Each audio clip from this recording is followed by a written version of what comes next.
Whoops, totally forgot to switch up. There we go. Hi, everybody. Welcome to Red Wings Rant, where tirades and impassioned pleas for your Detroit Red Wings finally have a home. And it's right here on the Red Wings Rant. Yeah. All right. We're about to make a name for ourselves here.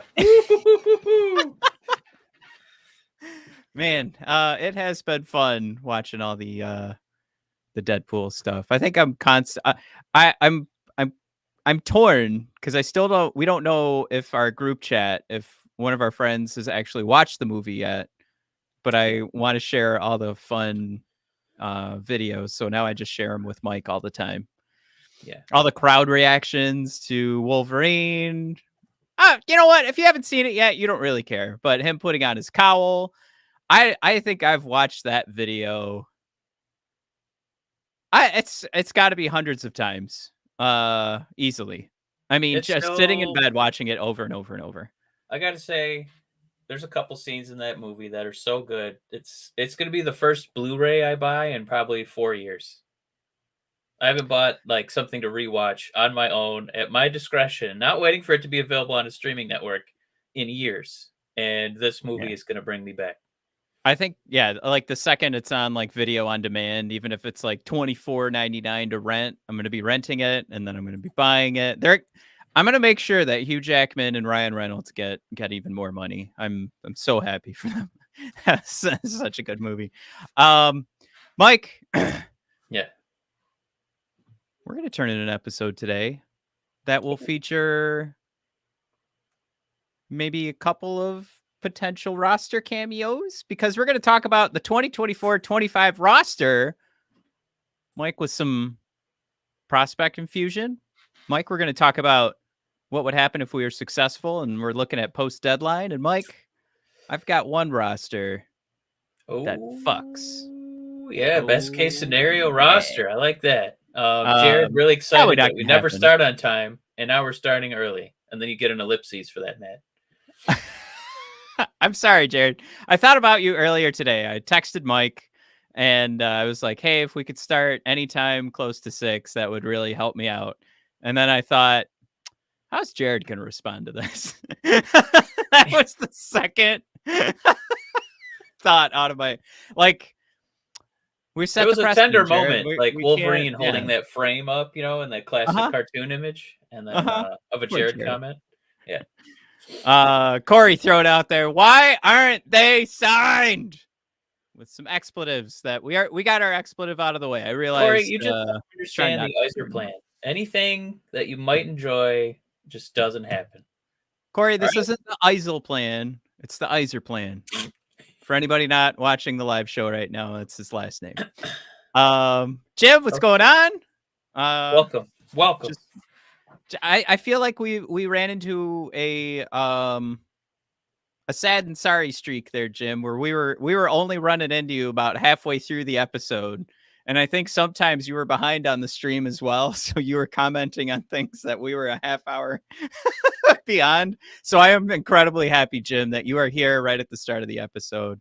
But let's have some fun. And Jim throws out there, at least Jared isn't a nagging wife, but in some ways, Jared, you are. You're my podcast wife. All right. Dan B. Yeah, quick news. We don't have the highlight, but Dan B. throwing out there some exciting Nygaard highlights on Twitter today. Good to see. I honestly think we saw this past week on the Discord, which, by the way, guys, jump into the show description right now. If you're on YouTube or on a podcast thing, join the Discord. Join that Discord, have some fun. But this past week, we were talking about prospect rankings. That might be another fun show. We love fun shows. I got to say, yeah, from what we've seen, even from what we've heard from Steve, I think we have to elevate Nygaard. I think he's a lot higher on the list. I think he might be a little bit higher than Axel right now, Mike. How dare you? Axel is the savior. Don't you dare. Look, as much as I made fun of the pick, because I was like, cool, another guy that immediately across the board gets rated as a middle six forward. No, everyone thought he was a top 1 defenseman on my live Oh, journal. not Axel Nygaard. Sorry. Oh, okay. Sorry. No, we've talked about it. Like Axel, to me, I feel like times have kind of changed a little bit. Like the more we see Seider, and we know there's going to need to be like that offensive solution, and we know like that's going to turn into like the Norris. That'll make him the Norris sweetie. But it'll probably, like I've turned that page where I'm like, I think Axel's going to be like our Norris guy. But yeah, like I made fun of the pick immediately because it wasn't exciting, and it doesn't mean I hate the pick. I just like making fun of things. But it was a good pick, and the more I see, the more I hear conversations of people who are actually watching the kid, which is not me. I'm not watching him. Mike, you're not watching him. Zero shifts. Dan B, he just saw a highlight. He's not actually watching him either. But thank you for calling that out, Dan B, because this was not a show topic. But why not? I just want to say, I think the more I'm learning about this kid, I think he might be our number one. I think Nate Danielson for sure is going to be an NHLer. I think Marco Kasper will get his time. I think Axel will get his time. I feel like the more I learn about Nygaard, the more that this guy has, like, we're not just talking about middle six, we're talking about top six. Because I think the Hockey News is the one really tooting the Nygaard's horn. I still get that delivered to my house. You guys remember magazines? But yeah, they already had him in their top 100 dudes who are considered to be a top 100. One of those kind of lists. But I know we did want to wrangle it in a little bit because we had actual names that we wanted to talk about. Maybe a goalie who's maybe available, Matt. Little goalie action. Oh, not Sebastian Cossa. I know it's misleading because his name's a lot larger in this slide. But yeah, Askarov for the Predators. Good point. I did make this slide incorrectly. It looks like the headline is Sebastian Cossa on the trade block. No. That's coming up. I'm trying to save on slide real estate here. But yes, Kevin Weeks reported Askarov or Askarov. I don't know. I've heard a couple different pronunciations today on different podcasts. It's actually Askarov. Okay. So it's probably Jaroslav. Yeah. How did you pronounce it? Askarov. Jaroslav Askarov requested a trade. Of course, the Nashville Predators have invested heavily in UC Saros. So my man is looking for a starting role in the NHL. Mike. If only we weren't so stacked with goaltending. Yeah. If only we weren't so stacked with NHL goaltenders. Man, maybe we could wade into that pool. But before the show, you guys, Matt was really drinking the transaction tea. Or Kool-Aid, I guess, is a little more appropriate because the tea would mean there's some basis, some potential for this to actually come to fruition. But we were trying to paint the picture on whether or not this guy could be a Red Wing and what would it take to acquire him. And then we were asking, is the anecdotal analysis of this guy, plus his pretty comparable stats to Cossa, enough for you to trade Cossa for Askarov and basically give him the keys to the franchise right now? I think the question is, and I'm curious how folks feel about this, right? Because I think if we get into like the realistic side of this, is that Nashville's probably going to collect like a bunch of first round picks and then turn those around at the deadline later. Because remember, this is also the team that made a huge splash in free agency, so they're kind of playing this weird game of like, we struggle to get in the playoffs every year. We made ourselves a little bit older, but a tiny bit better. So let's see what happens. So they're not like done, right? Like this isn't shipped and ready to go for a Stanley Cup Finals run. So they even with all the free agent splashes, they have some things to gain. But one of the things they didn't need, and I would argue that as a potential Stanley Cup champion for all 32 teams, you're not really, especially a team in this scenario, looking to make sure you have an all-world backup goaltender. That's not first on the list. So this might be a blessing in disguise, honestly, for Nashville. They might be running themselves into this situation where they don't have to tell their fans like, we're gonna stick it out. We've made the investment with who we think should be our number one goaltender.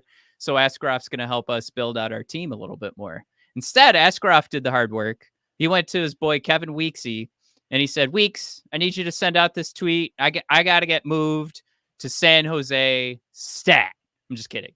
But but that being said, with them probably being able to get a huge haul here, there is a goalie that could fit Nashville's actual need right now.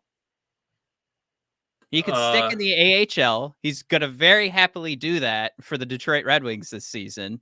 And he turned in a higher save percentage than Askarov this past season, turning in a .913 save percentage, as Max Boltman pointed out, better than Askarov's .911. Oh, you always want to do better than .911. So I'm moving on. I think the fun conversation here for Red Wings fans, because I think it's obvious if you were on the outside of Detroit fandom, I think it's obvious the decision you would make here. Mike, would you play around with Sebastian Cossa for Askarov if you had to add a couple of draft picks to make this juicy enough for Nashville? Put Nashville in the place they want to be with their goaltenders and give Detroit an actual, who Jesse Granger, who we talk about all the time from The Athletic, has said, this will be your best goaltender in the league in a couple of years. Not Cossa, Askarov. He doesn't even hate Cossa, but this could be something, Mike, where we're a team. Go ahead. I got to think that for Askarov, this is, hugely a financial decision to kind of like publicize a comment like this, that he wants to be moved, that he's unhappy. Just looking at what Nashville has currently, on their roster, Saros he's only getting $5 million this year, but then he has a 3-year extension getting 7.7 for the next 3 years after that. So it kind of looks like the writing's on the wall that, even if he performed really well, it would take a lot of financial footwork to kind of move Saros and make this, this kid, give him an extension and give him the keys to the franchise. Knowing that they have goalies for at least the next 2 years signed at not, small figures, and knowing that he's basically got 1 year to kind of, get to a point where he's got a resume where he can, sign a real extension. I think it's a pretty smart move on his part. And Matt, I come to this show every week and listen to your far-fetched ideas. And I don't think that this one is as far-fetched as your usual attempts to surprise me. Basically because Cossa does have that extra year where he can, still, not have to worry about that RFA deal that's going to come up. So you're basically just negotiating. Hey, you kind of get a similar level prospect, Nashville, but you get an extra year to kind of kick the can on this thing. And, maybe by that point, Cossa will be ready to be a backup, because it definitely feels like the Red Wings want to take their time. Maybe they're doing so for good reason. Maybe he's not quite ready to be an NHL level guy. But yeah, Askarov is like, I'm ready to start proving that I'm ready for a real contract. Please make me a starter right now. So it's fascinating, right? That a prospect this good, as far as goaltender goes, is, potentially on the market. And I think just when you make kind of trades like this, I don't know if it's necessarily who's going to come in and offer the most draft picks. Maybe it is, but you want to make sure that you have, as a franchise, you have some sort of goaltender, kind of, in the oven, kind of cooking, getting ready to go. And maybe that's where the Red Wings can step in. But don't forget, the Red Wings currently have, Husso, Talbot, Lyon. God, who else are we forgetting? Well, we're going to talk about it Jack, later, Jack but yeah, Campbell, don't forget and about Jack Campbell and basically 4 Cossa to has 5 names who could be getting NHL ice time. and Kossa's got that potential too to potential, like he's got potential to potentially such an asshole. Sure. He's got potential to make his way to the roster this year too. Yeah, it just seems like on our team he'd have a clear path to getting the Lions' share of games started. Yeah, I don't think this is as far fetched as usual from you, Matt. I don't hate this one. I'll even disagree with you, and I think there's no way in hell this would happen, but I do think it's an interesting conversation to like how far would you go, because Jared throws out there I wouldn't be willing to take on a player that won't go to the AHL at this age. There's a part of me that's kind of like, I don't know, I kind of want to screw around with that. I kind of want a guy that's so confident that I kind of want a bad dog. Yeah. Because not only is he at this point, but Mike, we were talking about it before the show started, but this guy like celebrates after shootout saves, and he's doing I forget what he was doing. The not like the he's gritty. pumping iron. No, Oh. not the gritty. That doesn't belong on in a winged wheel, Mike. You know better.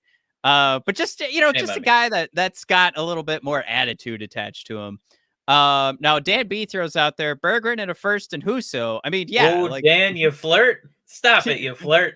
We can't get that to go through. Right, that's not going to happen. But I would do that in a heartbeat. But Mike, I'm curious if we change that name from Husso to Cossa, are we still playing this game? Because don't forget, like Trey Augustine is rocking the SHIT right now. It's not like we don't have another guy who's winning awards right now in his current level of play. So I talked about this a while back where I said Trey Augustine is now putting you in this position where Sebastian Cossa should be a part He's a luxury. of. Yeah, he's a part of conversations because we're not going to win the cup this year. Unfortunately, we know that, ladies and gentlemen. And if something came along, maybe you take it. And it's always sure you have to give up a package to get a guy like Askarov, but it's always the team that walks away with the better player. The only thing is this isn't like trading for an Austin Matthews. This is trading for a guy who's also at the same exact level, Sebastian Cossa, and turned in worse statistics last year. But all in all, I'll say this. I tried to describe this to Mike earlier, and I'm going to reference Jesse Granger here, who says Askarov isn't just like an interesting prospect to him. He's like all in. He's like, nope, this will be the best goaltender in the league. And he describes it as having a guy that can move like Askarov he's never seen before, that it's almost as if he's like drilled into the ice. So as he's moving from post to post, he just stops. Like there's no gliding, there's no and the way that he does move, it actually allows him to move more freely instead of relying on the skates from post to post. It's just it's insane, like, to listen to Jesse Granger describe it. So I tried to equate it for Mike as the hockey sticks game, where you have the players on the board and you move them around with the sticks. They go in his abilities right now. He did go on to say he's not like without any weakness, but it to him, I don't know. We are talking about this a little too much for something I don't think is going to happen, and we have a whole nother show topic. But Mike, I would I'd flirt with this. Yeah, let me just throw a few comments in there. First of all, Red Wings fan club, hello and congrats on a little baby. Had his third kid in 3 weeks. 3 weeks ago. His third kid in 3 weeks. Yeah, he's just popping them out. Wow. That's gets around. Your poor wife was in labor for a long time with those triplets. Hey, I gotta say. And we got Kamala. Oh, okay, I'm not finishing that name. Saying Russian goalies are beasts. Jared, damn it, with another good idea, saying Vancouver should be picking him up since they lost to Smith and Demko is on injured reserve. Yeah, not a bad idea there. Yeah, Jared, this isn't the Vancouver podcast. Come on, man. I'm just kidding. And then Jim Johnson just throwing in, yes, I heard the same, that there's a little smoke out there. And then people are second guessing Cossa in the draft. I mean, he's performed. He had a great season last year. I just know that there's still going to be that, not a bias, just people concerned about his height, like kind of holding him back a little bit, that he can't be as agile as he wants to be. So it's just something to think about. Like when you're trying to pick a guy with the highest ceiling, that's where Askarov is supposed to come in, where he's supposed to be this unbelievable, can't miss A+ goalie. So it's just something to think about. It hasn't been a bad ride with Cossa at all. No. So far, what we've seen a guy who struggles, figures it out, and by the end of the season is like, oh, I'm just going to go ahead and walk away with some weekly and monthly awards, and I'm just going to own this league. And he's done that on every league that he's advanced in. Yeah. And then JWT just saying, hitting the gritty and goalie pads is a one-way ticket to a groin pull. Hey, now. Well, another guy who's dealt with a lot of injuries, Mr. Patrick Laine. Oh, buddy, are you okay? Come here. You want to show you? Look at it, it's you. Aww. Oh, One sec, everyone. Come here, buddy. Matt is tending to it sounds like my little nephew, Teddy boy. Hey, Teddy. He was trying to get my attention, and I couldn't hear him. Oh, hey, bud. Did you have a good swim lesson? Yeah. How good did you do? Did you jump in? You did? Good job. You jumped buddy. in. Yeah. He can't hear me at all. So. All right. You want to go see Mama? All right. Love you. Matt, all right. Sorry about that. I can't believe you. What beautiful man did your wife make those beautiful kids with? Because I don't know. Little kids. When I meet him, he's gonna get a hearty handshake. Thank you. Yeah. Hey, back appreciate the donation. Jim wants to know if the little guy has a Wings jersey. He does. I got him one of those nice Target deals where they're kind of just a nice, plastic shopping bag with a winged wheel on it, but it does wonders. Yeah. All right, where are we at? Patrick Laine, Mike, and a second round pick go to Montreal for Mr. Jordan Harris. Now, if you don't know Mr. Jordan Harris, this was the description I think that came from Hockey Now. This is the official description from Hockey Now. Harris, okay. Yeah, Harris is an okay addition. 24-year-old defenseman has posted decent underlying numbers over the last 2 seasons.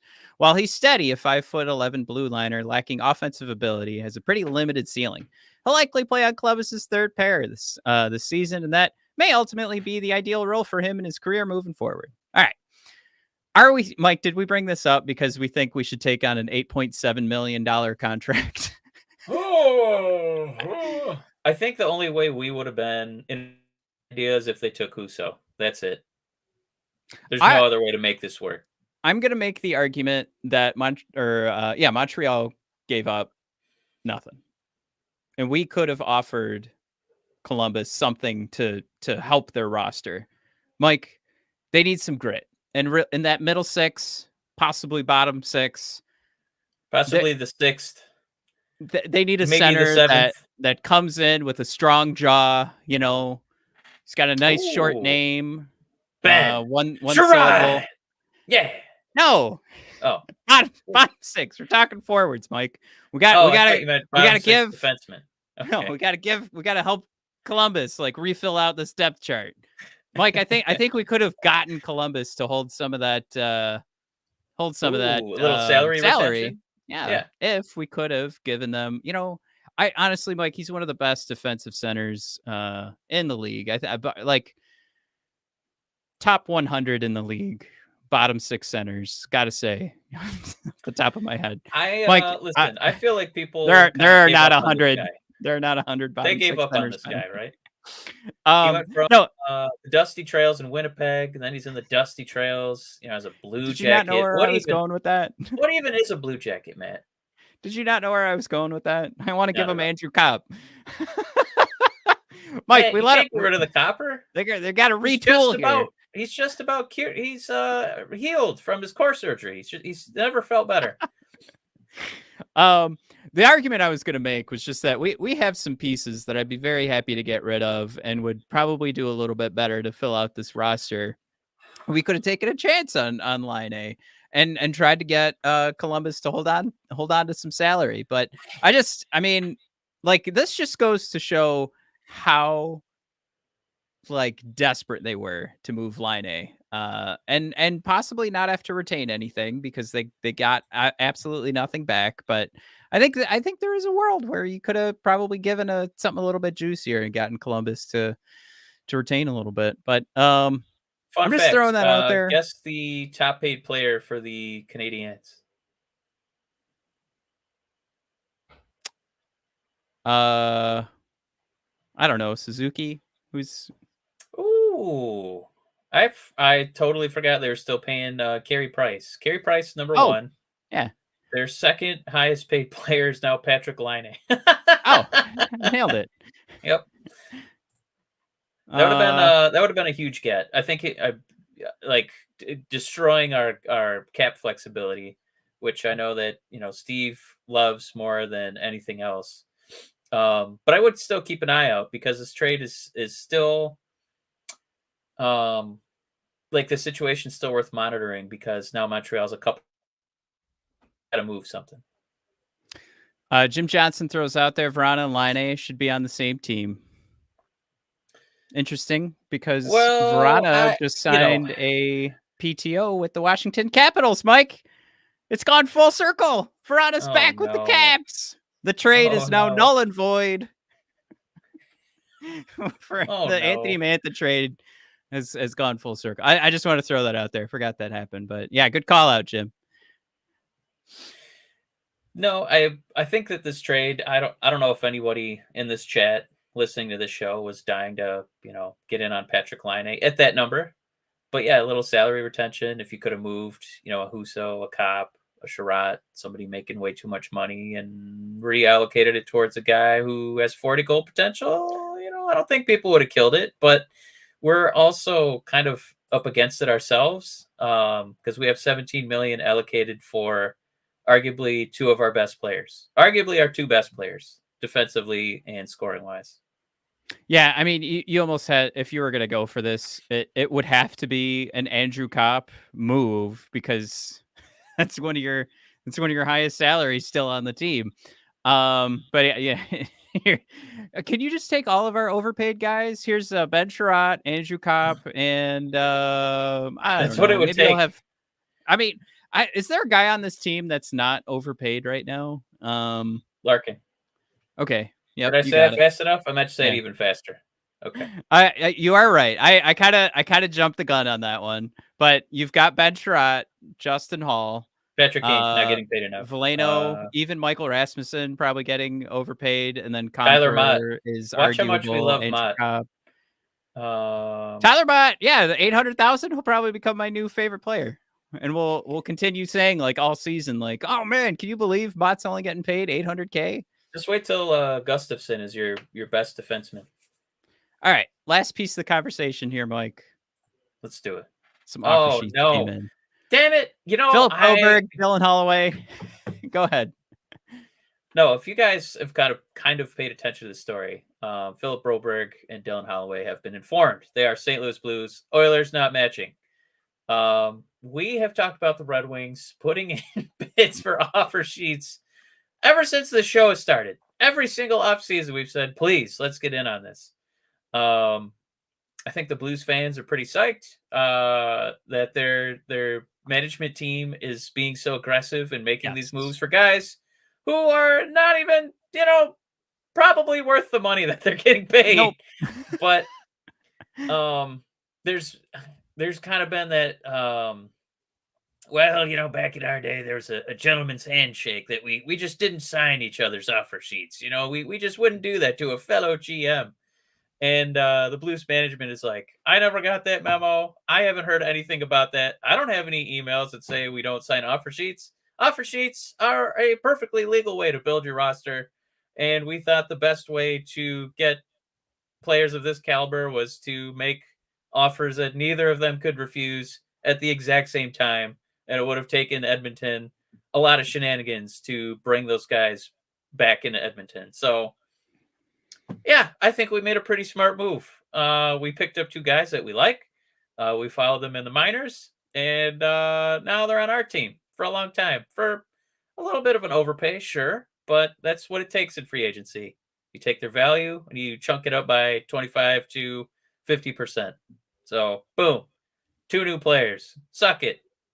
Yep. I mean, like, if you're going to trade and you're going to get the best person in the trade, you're probably going to lose the trade volume wise. If you're going to do free agent signings, straight up, you just got to beat the other teams that are going to be gunning for these guys. So you got to overpay to win. Mike, if you're going to offer sheet,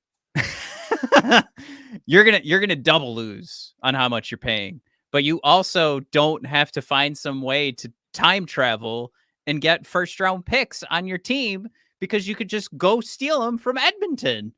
I would say Stan Bowman, historically, who now is the GM for Edmonton. I don't know if this is going to, if anybody wants to go too deep into this conversation, but historically will drop anybody to have more opportunities at the trade deadline and more funds to spend at the deadline to try and win right now.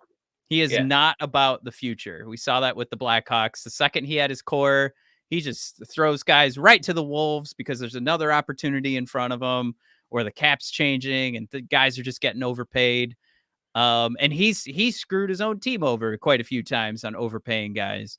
But this is his MO. I think Stan Bowman is already showing, like, I do not care about the future of this team. I didn't care what Broberg or Holloway were going to turn into. We're going to see what we can get at the trade deadline. I think it's very accurate. A lot of people have said, like, Edmonton is now worse, and they're going to struggle now to produce at the same level they did last year because now you're bringing in a guy. You're probably going to have to fill out this lineup with guys who, you obviously have to fill out this lineup now with guys who weren't going to make the team. And I like Jared throws out there. Actually, Decoy first. Sorry. Yeah. Stan Blowman. And Jared throws out there, I hope Dry walks. Like, this is clearly a sign that this is like win now. And if I were Draisaitl and you're at this moment of like deciding, am I going to sign an 8-year deal? Why you're basically just setting yourself up, right? Like you're setting yourself up to not enjoy the second half of your career. There was one more I like too. Dan B saying the Oilers are going to cry about offer sheets after getting 5 number 1 overall picks.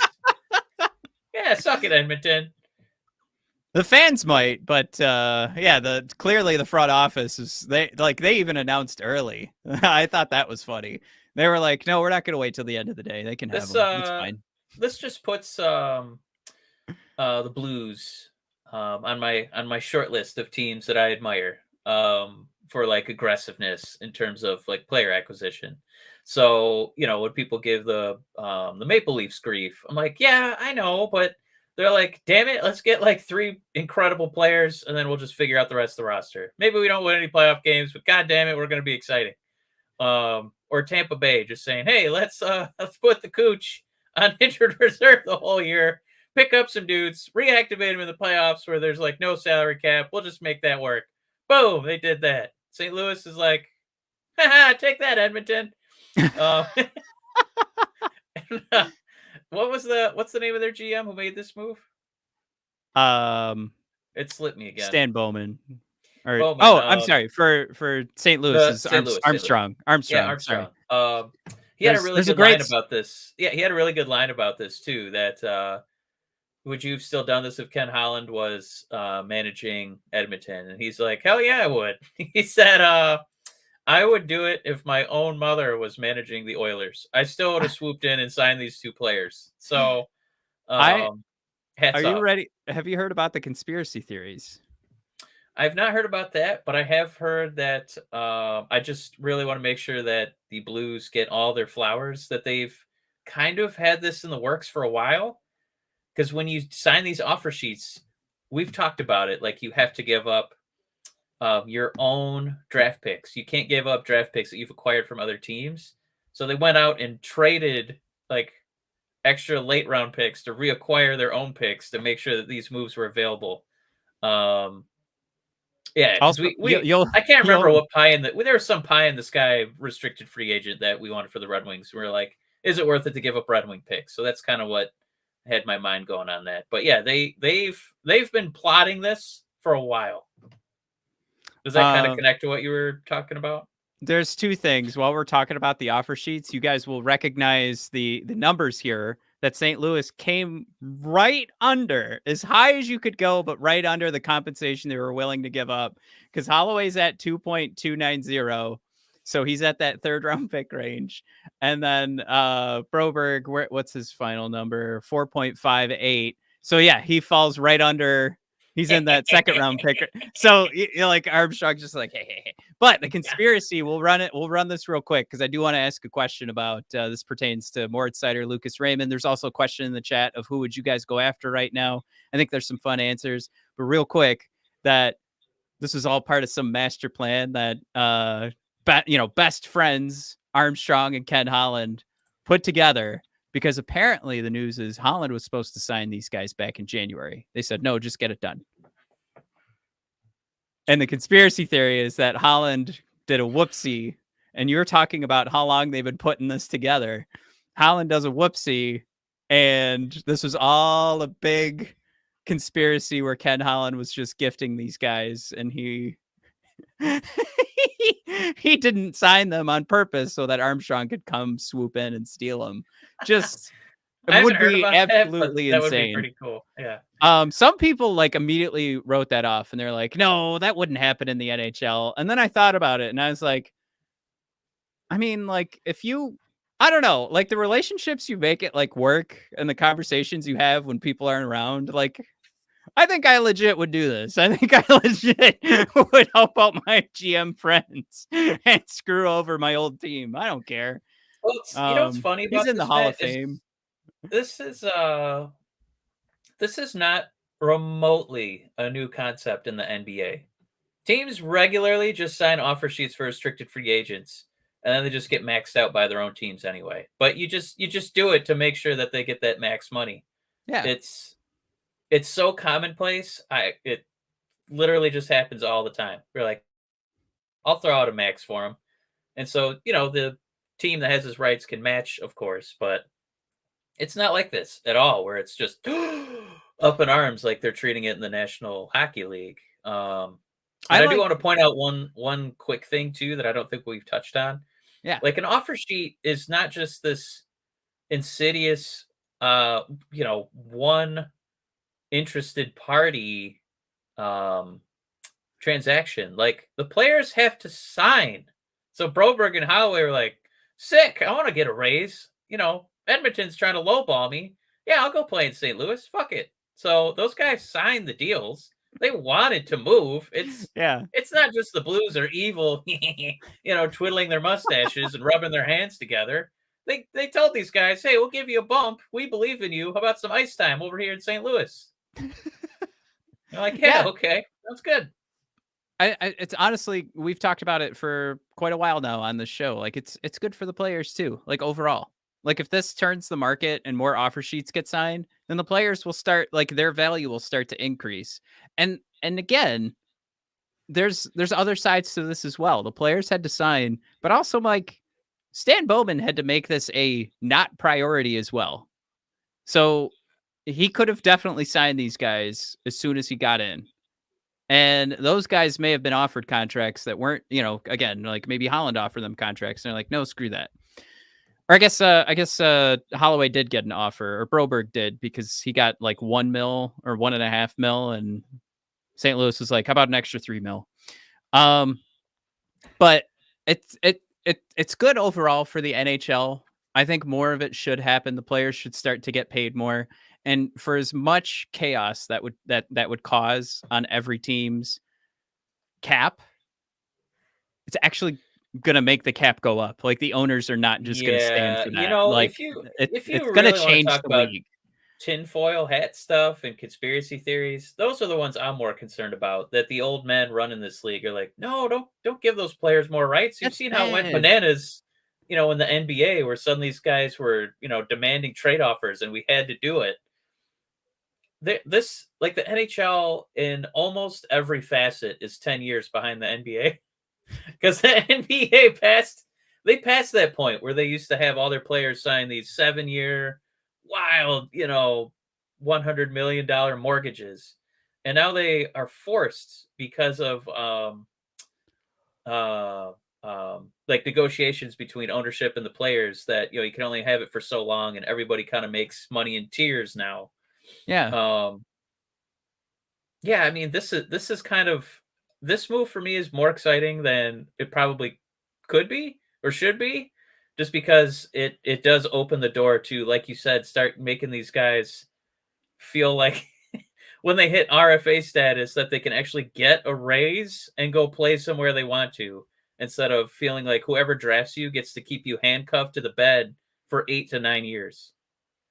Now, brand new throws out there. Would you offer sheet? Who would you offer sheet? How about Jeremy Swayman? F the Bruins.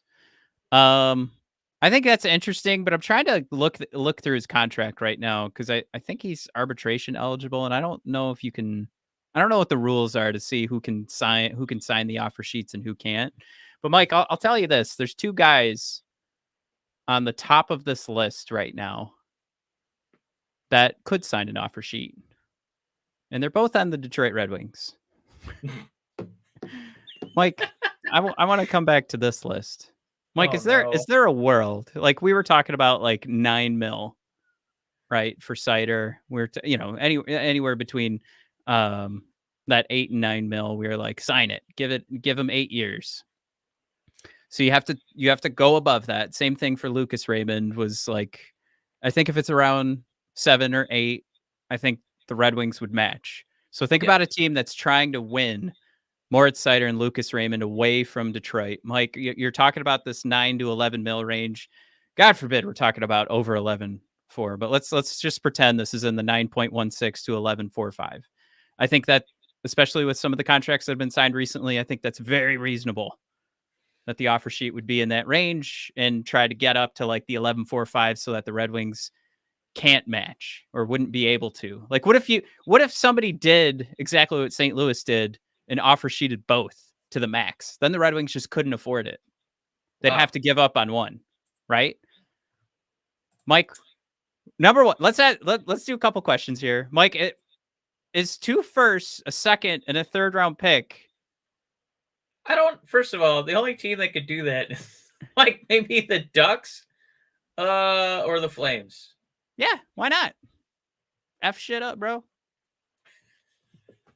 See, I saw Corey saying, I don't really like what, I wouldn't want to necessarily follow the NBA to a T, to be honest. No, it's not a perfect system, but it does open up the door for, like, this kind of thing could actually happen for a team like the Ducks or the Flames, where today it's laughable. Like, nobody's going to put in an offer for Raymond or Seider. It's not going to happen.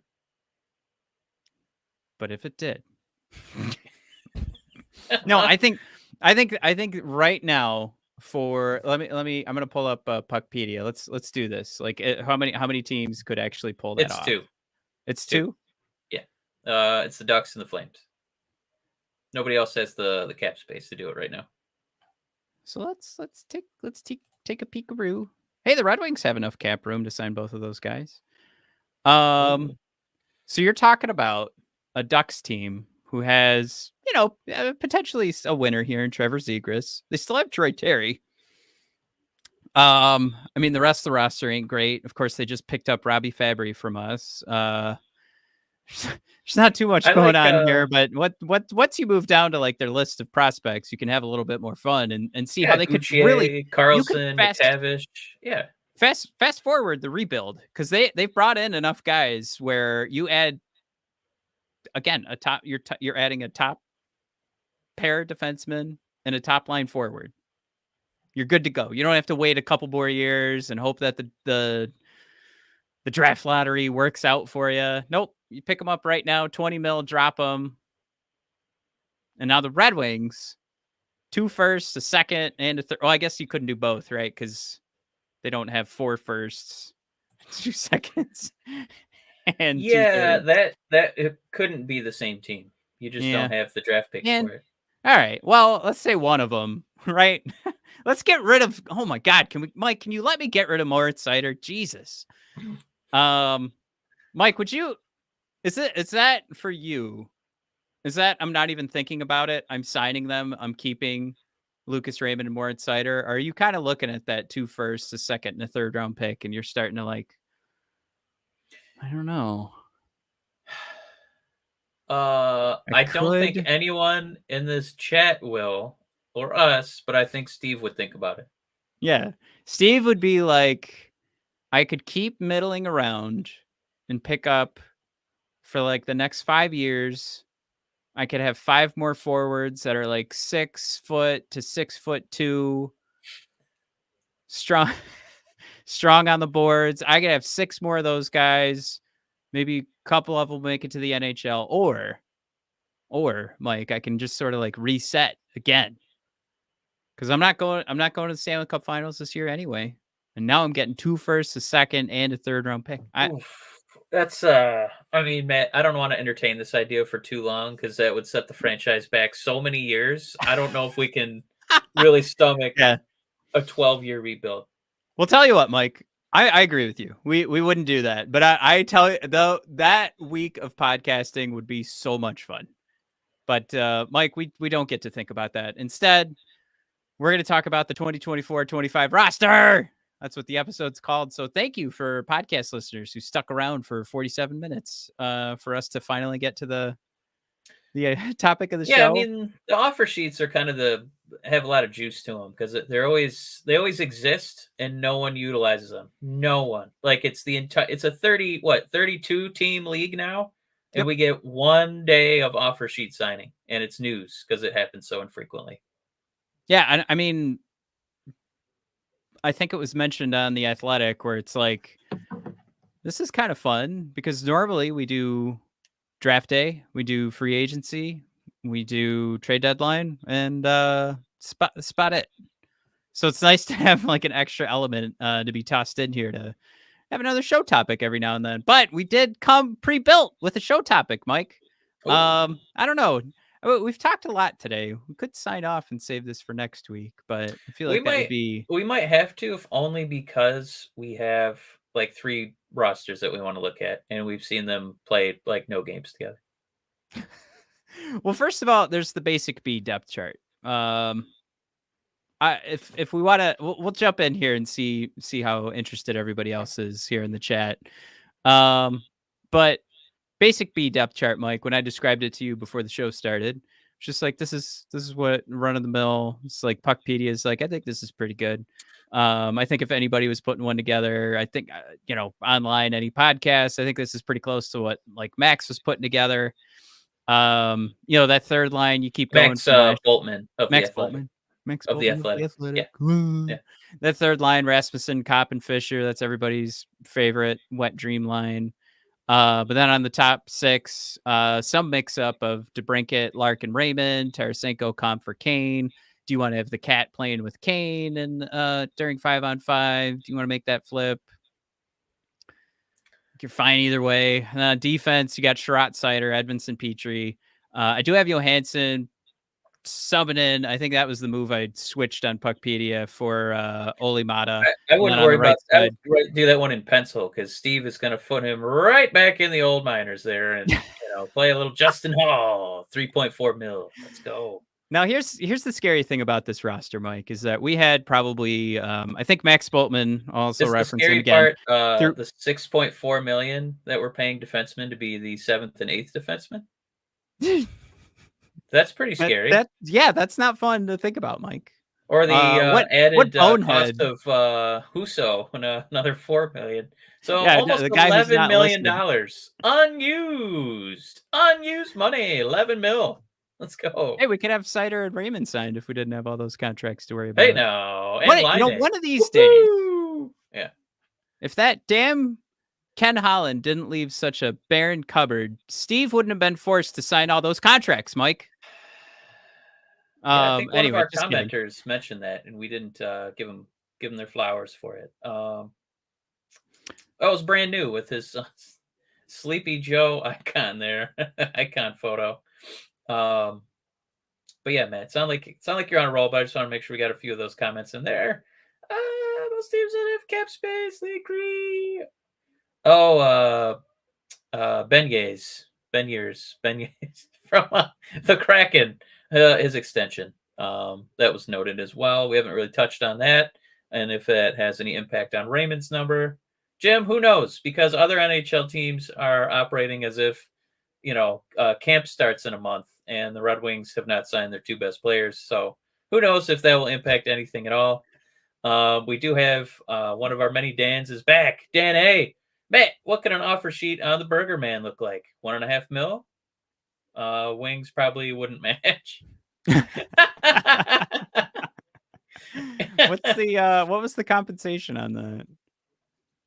No compensation. There you go. Yep. All right. Yeah. So Bergeron would get signed for 1.51.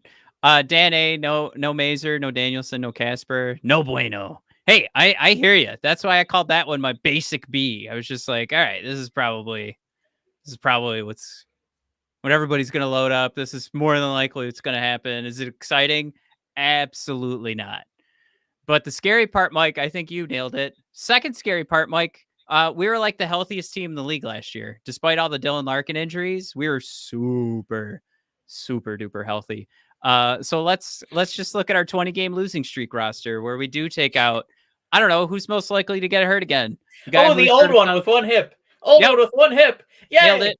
The guy who gets hurt every year for like 15 to 20 games. Nailed it. You got it, Mike. You got him. You got both of them.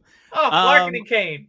I injured a goalie, so we're playing with Jack Campbell and Billy Husso. So a couple goalies got hurt. So yeah, I here's the thing. Roster. I want you guys to think about this when the Red Wing fan club has blown up your email to buy season tickets. This could happen. So just be prepared. Right. There's one game that we always play where we're kind of looking at these rosters and we're like, you add one more guy, you're like for sure in the playoffs. Or that conversation could be had. We don't have that conversation. But Mike, this roster's very close to being like super duper Chicago Blackhawks bad. And it's scary. And we experienced it in March. We had the worst March of all time last year. And it was with a Patrick Kane. So Mike, we have to be extremely healthy here. Not only sign, I haven't heard it said yet, and you really caught me off guard, but you're like, the Red Wings don't have their two best players signed right now.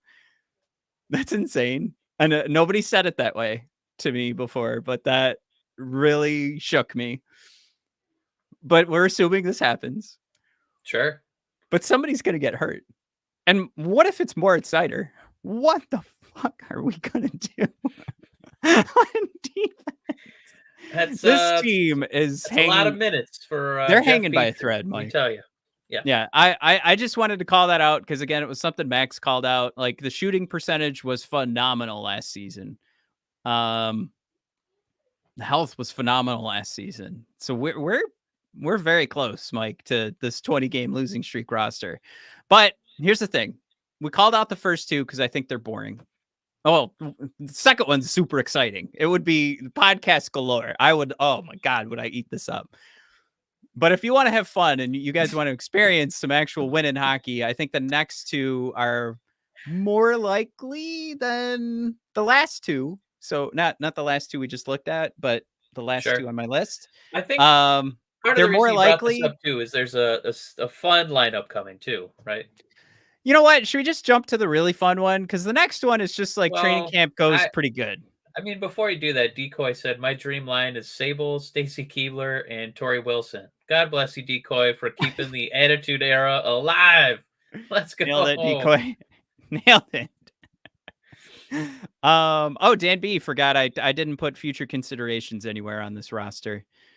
I did. LW5 on the left-hand side right there. Okay. Training camp goes well. Doesn't go amazing, it goes well.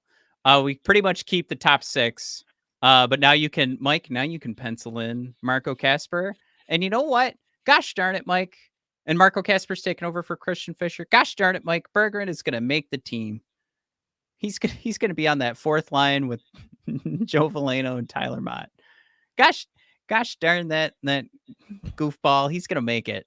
Now, I think there's fun ways to play with Berggren. I think there's a world where you can bring Tarasenko down to the third line. You can move Berggren up to the second line. I think that would be fun to try and move around some of the talent. Get Berggren in this spot where we know he loves playing around the net and being in a good position to put the puck behind the net. And Patrick Kane is a guy who creates a ton of rebounds because he gets a ton of space to shoot the puck. So he's either putting it in the back of the net or he's hitting it off goaltender pads that are going to land the puck right next to the net. I think you could actually have a pretty great second line based on what we've seen from Berggren. I don't know how he's doing mentally with the way he's being handled right now. And I don't know if we're going to see him in a winged wheel ever again. But from what I love about Berggren and the way he plays his game, he knows where to be successful with the player that he is. I think that would work perfect with Patrick Kane. And I think at that point you have, as much as I'm not the biggest fan in the world of JT Compher, I think now Compher's in this world where he's not just earning the 5.1. We're talking about like, okay, you know what? Steve nailed it with this contract because he's outplaying this.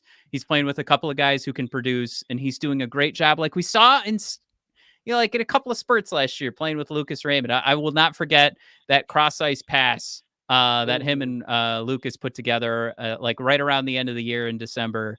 They look so good together, but I think that would be another opportunity to put some skill around JT. Steve Yzerman couldn't disagree with you more. He does not see any value in anything you just said. Send this clown into the stratosphere. He's not going to be a Detroit Red Wing next year. Now the big difference maker, Corey Eisel saying at Decoy, prime Sonny trumps them all. So don't want to forget Sonny. Corey, how about a little China? Huh? And you don't even have to imagine it. It's on the internet if you search hard enough. But I meant that in one more way than one. But anyway. Corey says no. All right. So this is like camp goes well. I did move up Edmondson up to the first pair. Plays himself onto a line with or onto a pairing with Moritz Seider. I think you elevate the second pair quite a bit too, with Johansson then getting the run with Jeff Petrie, and let Ben Sherratt and Gustafsson figure out who's going to be the left-handed, the left shot defenseman who's going to play on the right side. But either way, put those two bums down in the third pair. That's right. I'm calling Gustafsson a bum before he's played a single minute for the Red Wings. I'm already not a fan. All right. Wow. I can't wait to buy a jersey. I'm buying a Gustafsson and a Kane jersey. I can't wait. Conversation we had a couple weeks ago was, what is the difference for this team that actually elevates what would happen? If this next one happens, Matt, we're going to the Western Finals. And by West, I mean East. It's Nate Danielson, Mike, and on the second line in your top six. Yeah. He plays so well when he gets his in training camp this year. He does a Lucas Raymond style training camp where they got to call up Jeff Blashill's wife and see what she thinks about Nate Danielson. Famously, Jeff Blashill's wife told Jeff to keep Lucas Raymond in the lineup. Matt, careful talking about Jeff Blashill's wife. I always get in trouble when I bring her up. Dan A also tagging in. Give me second line Danielson with Kane and Bergs. Oh my God! Really? Line. Yeah, Dan, we're on the same page, my man. Lockstep there. Because what you do, Mike, the key here. I know this sounds like hockey talk, but Decoy just said Stan Bowman would offer sheet China. Let's go. Danny. Yep, let's go. All right. The key here, Mike, the reason that this is now a real playoff contender, Mike, you take a look at that fourth line. Mike, I've got you built. Carter Mazur, Andrew Kopp, and Marco Kasper. I'm in. Hell of a fourth line.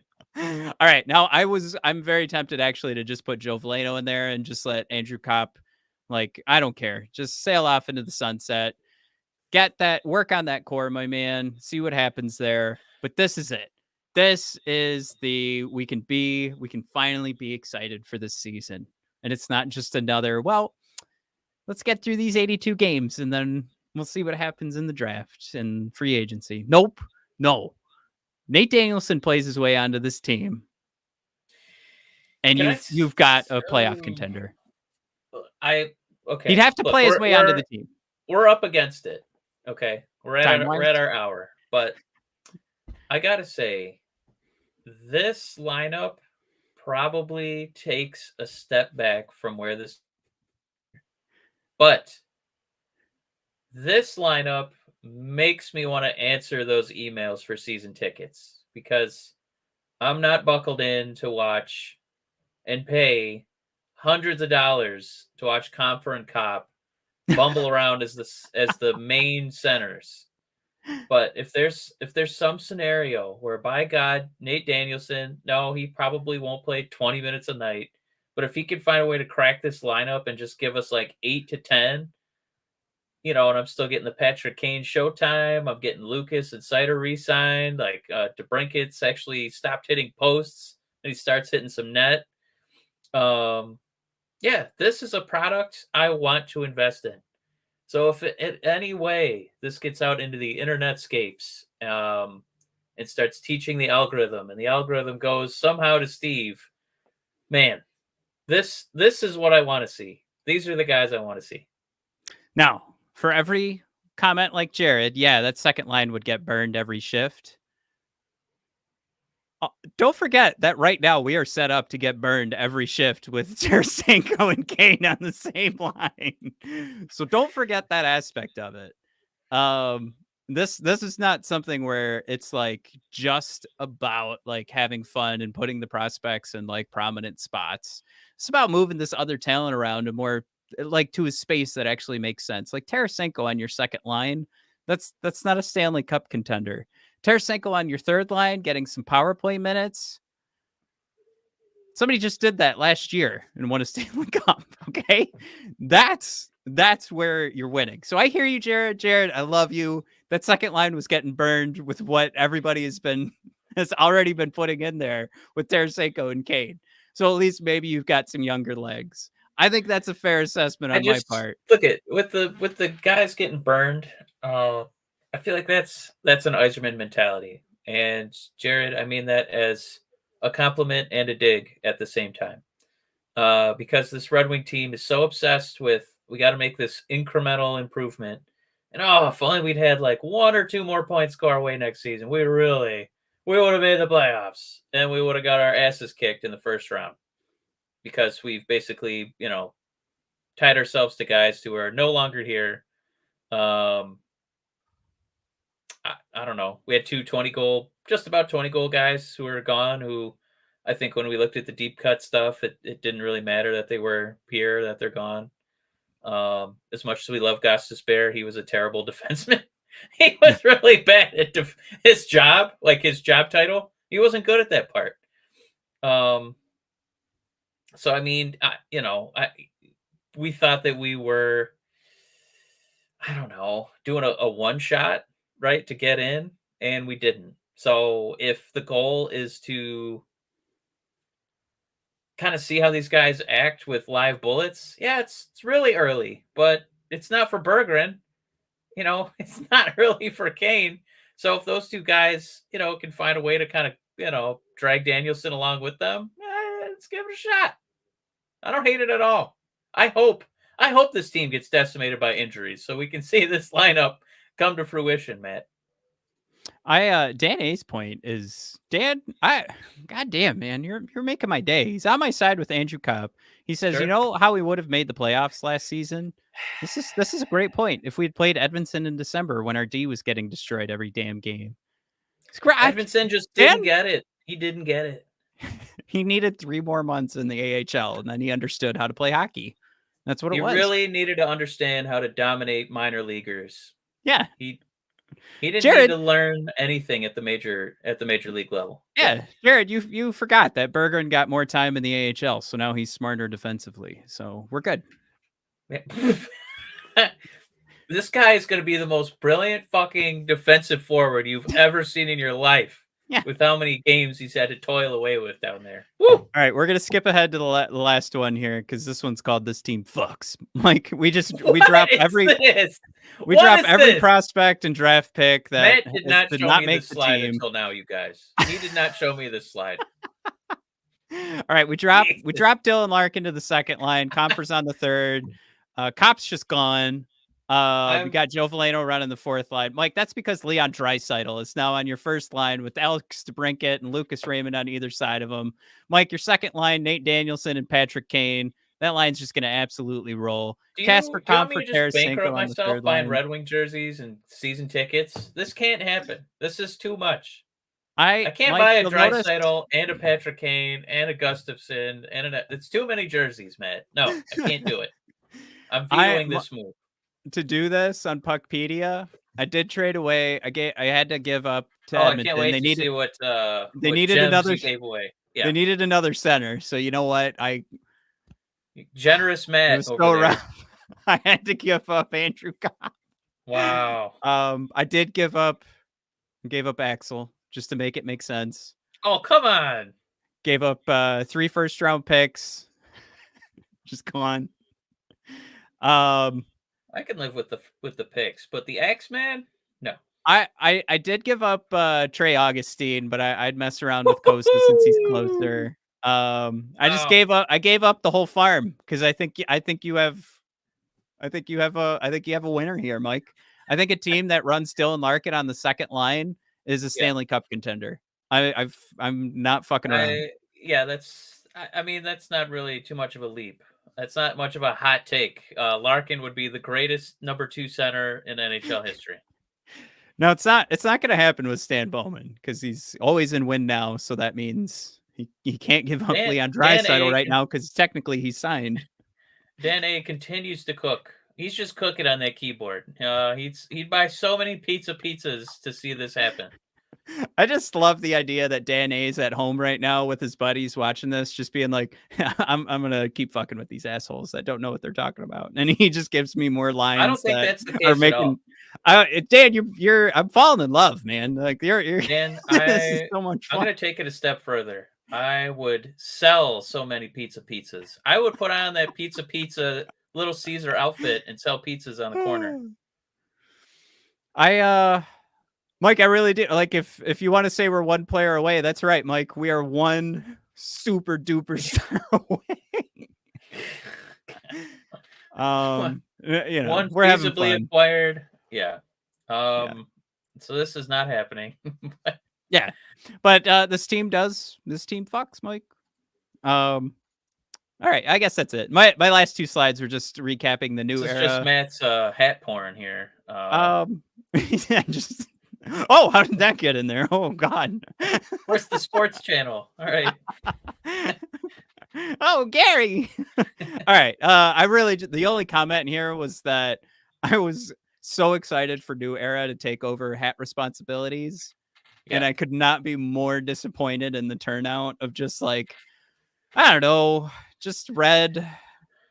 Yeah. Like, have you seen like the basketball hats? Have like a mountain on it, and it's like city scenery, and then Denver Nuggets or the Pistons. It's like the Detroit cityscape, and then for hockey, they're just like I don't know. Matt, I'm sorry. There's a few comments that came in hot. Dan B reminding me, what about Sergei Fedorov? He would disagree as to who the best second line center was. Okay. On this show with this crowd, this is a Fedorov show, but it's still in Larkin, man. I mean, yeah, this is salary cap era. He's the mayor of the city. Well, now we're forgetting about Datsuk and Zetterberg. I don't know, man. I think I would take Larkin over Zetz. I would too. All right, cool. And Datsuk was a number 1 center. I mean, he's not a number 2. He's a number 1. Well, we saw what happened when Zetterberg took over. Corey saying, lest we forget, Fedorov was sleeping with a teenage tennis player. Yeah, it's true. Well- Knocks him down a peg. All right. Well, Larkin takes it. He did not. Hey, No Larkin's statutory responsible. rape for Mr. Larkin. That takes the number 2 center. Oh there's man, another you good guys one, made too. my day. Yeah. We were talking about head porn. Corey Iso says, "Hey, I'd rather see that WWE porn." Hey-o! Brand new. If Cop fakes an injury to be an LTIR all season, he'll win the Mark Messier Oh. Leadership Award. Oh man, brand new. Woo! I Nailed it. love that one. Jared Um, reminding Matt, yeah, we're just one Hall of Famer away from being a playoff team. We're just one all-time great hockey player ever from being a competent playoff team. That's all we need. He's not a top 100 athlete of all time, according to Oh, ESPN. So we're Also, good there. Dan B saying the Burger gonna be a Selke Trophy finalist. Let's go. Woo! Yep, you just needed that extra couple weeks in the AHL. Okay, guys, we got to wrap up. Everybody, this has actually been a pretty fun episode with our crazy takes here. What did we end up doing today? We traded for Leon Draisaitl. We sent Moritz Seider and Lucas Raymond packing after they were claimed on offer sheets.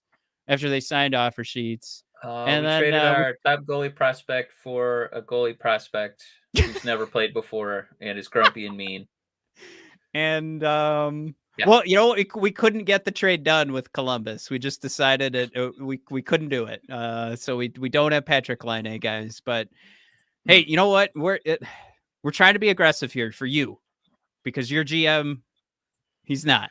Oh, we also shrewdly managed our cap to make sure that we were not playing, but still paying Oli Mata, Justin Hall, and Ville Husso a combined $11 million instead of taking a risk on Laine. Beautiful move. Yeah. Beautiful move. Who Yeah, would you rather GLJ have? made everyone. Matt, who'd you rather have? Husso, Hall, and Mata, or boring old Patrick Laine? I know who Steve would pick. I know who Steve would pick. I like how none of my favorite forwards got mixed into that, but I'd rather have Vasily Podkolzin, to be honest with you, but that's a deep cut. There's another trade that happened. Okay, we need to sign off. We gotta go. Thanks, guys, for tuning in. This was a really fun episode. The last few comments here. Trade everyone for everything. Jim Johnson. We also slammed Stan and Kenny. Woo! That's true. It's a new. And we gotta that try and do that guy every being episode. a boss. Yeah. Yeah, he's gonna turn the NHL around. I almost said the AHL. Anyway, thanks for coming, guys. This is fun. We'll see you guys next week. More fake content coming up.